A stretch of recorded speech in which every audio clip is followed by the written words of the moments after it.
हजरत मोहम्मद बिन अबू बकर रज़ी अल्लाह तआला अन्हु फरमाते हैं, इसको साहिब सुबुल हुदा व इरशाद इमाम यूसुफ सालिही ने नकल फरमाया।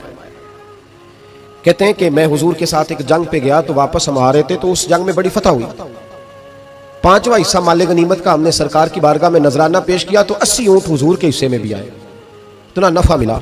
वापस आ रहे थे तो एक जगह शाम का वक्त हो गया, कुछ इलाका अच्छा मिला, तो हुजूर ने फरमाया सफर आगे ना करो, यहीं पड़ाव कर लो, पता नहीं आगे जाके कोई ऐसी अच्छी जगह मुयस्सर आए ना आए। हालांकि हुजूर सारा कुछ जानते हैं, पर तालीम उम्मत के लिए फरमाया यही। कहते खेमे लग गए, रुक गए, एक एक खेमे में 2-2 4-4 आदमी।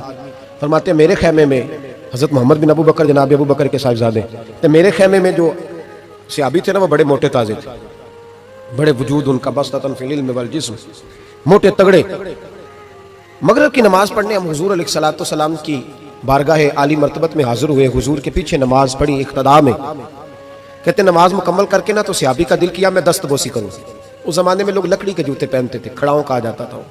हुजूर के कदमैन शरीफैन पर नालैन मुकद्दस नहीं थे और हुजूर का वजूद ना बड़ा नाजुक था।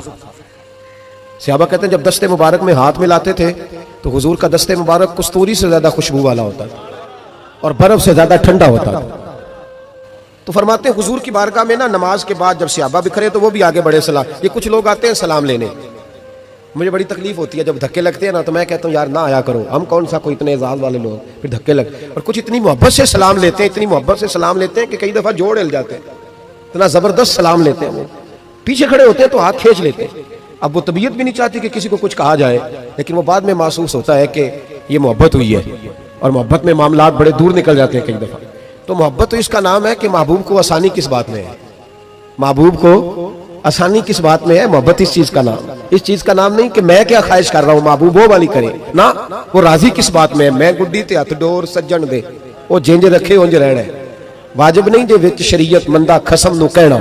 बात तो ये है कि उसको आसानी किस बात में, आम दाम बरसरे। मतलब वो सलाम लेने के लिए जब आगे बढ़े ना तो जोश में दौड़ के आगे बढ़े, हुजूर के दस्ते मुबारक को चूमा। लकड़ी के जूते पहने थे, हुजूर के कदम मुबारक पे जूता नहीं था, उन्होंने अपने पैर से हुजूर का पैर दबा दिया। तो जो है मेरी बात पर, ये बाटा के जूते पहनने वाला जब किसी का पैर दबाता है ना और बंदा भी तगड़ा हो तो एक दफा समझ आती है कि किसी ने पैर दबाया है। तो महबूब के दस्ते मुबारक में छड़ी रहती थी, सुन्नत मुबारक है छड़ी रखना, आसा मुबारक। जब उस सियाबी ने पैर दबाया ना तो नबी पाक अब वो छोड़ भी नहीं रहे, देर हो गई, पैर पे पैर रख के खड़े। तो तकलीफ महसूस की सरकार ने, तो छड़ी पेट में चुभई, फरमाया यार मेरा पैर तो छोड़ दे। अब वो पीछे हटे तो बड़े परेशान हुए कि ये मुझसे क्या हो गया, कांपने लगे, रोने लगे। हुजूर ने फरमाया कोई बात नहीं जाओ। सहाबा ने भी जरा घूर के देखा, महबूब नीचे बैठ गए, अपना कदम मुबारक दबाया। हजरत मोहम्मद बिन अबू बकर कहते हैं अपने खेमे में हम लोग चले गए, इशा की नमाज भी हुजूर के पीछे पड़ी, पर वो सहाबी सारी रात सो नहीं सके। यार ये मुझसे क्या हो गया, गिरा जो उनकी निगाह से वो संभल नहीं सकता, मैंने हुजूर को तकलीफ दी, महबूब को तकलीफ दी। कहते वो तड़पने लगे, रोने लगे, ये मुझ सारी रात। मैं तसल्ली देता कि यार वो कोई ऐसी वैसी बात नहीं, अल्लाह ने हमारे महबूब को रहमत लिल आलमीन बनाया और हुजूर जानते हैं कि तूने जानबूझ के ऐसा नहीं किया, लेकिन वो अंदर का जो है ना वो माहौल वो उनको सोने नहीं देता। कहते हैं सहरी का वक्त हुआ तहज्जुद का, तो सैयदना बिलाल हबशी आए, खेमे के बाहर खड़े हो, कहने लगे बंदा किधर है जिसने कल मगरिब के वक्त हुजूर का पैर दबाया, किधर है? कहते अब तो वो और डरे और कहने लगे लगता है मेरी मुजम्मत में कुरान आ गया। महबूब की गैर इरादी बेअदबी भी अल्लाह को पसंद नहीं, कहा लगता है आयतें आ गई, पता नहीं मेरे बारे में क्या हुक्म आया होगा, आप अपने अब्बा से कह के मेरी सिफारिश कराएंगे, जनाब सिद्दीक अकबर से कहेंगे, कहीं ऐसा ना हो कि मेरी दुनिया भी जाए और आखिरत भी जाए। कहते तड़पते सिसकते दरे रसूल पे पहुंचे, शहरी का वक्त, हुजूर तशरीफ फरमा है। कहते अब मैं और वो मुंतजिर थे कि कोई ऐसा हुक्म आएगा, पता नहीं क्या बनेगा और उस हुक्म के मामले में फिर कहां तक बात जाएगी। कुर्बान जाए, जब हुजूर के सामने खड़े हुए तो सारा कुछ जानने वाले महबूब ने अपनी उम्मत की तालीम के लिए फरमाया भाई इशा के बाद ही तुझे बुलाने का इरादा हुआ था, फिर ख्याल आया कि तू कहीं सोया होगा, शहरी में लोग उठ जाते हैं तहज्जुद के लिए, इसलिए तुझे बुलाया है। फरमाते हैं अब इंतजार था कि वो बड़ी बात आए, डर रहे थे, लेकिन कुर्बान जाए नबी पाक ने पैर दबाने का जिक्र ही नहीं फरमाया। हुजूर फरमाने लगे बुलाया इसलिए है कि कल शाम मैंने तेरे पेट में छड़ी चबो दी थी, तुझे तकलीफ हुई होगी तो अल्लाह की रिजा के लिए माफ नहीं कर देता। जनाब मोहम्मद बिन अबू बकर कहते हैं पहले तो वो अकेला रोता था, अब हम सब ने रोना शुरू कर दिया। हुजूर आप क्या फरमाने? कहने लगे नहीं यार बेचारे का पेट बड़ा है, मैंने छड़ी चबो दी, उसको तकलीफ हुई होगी।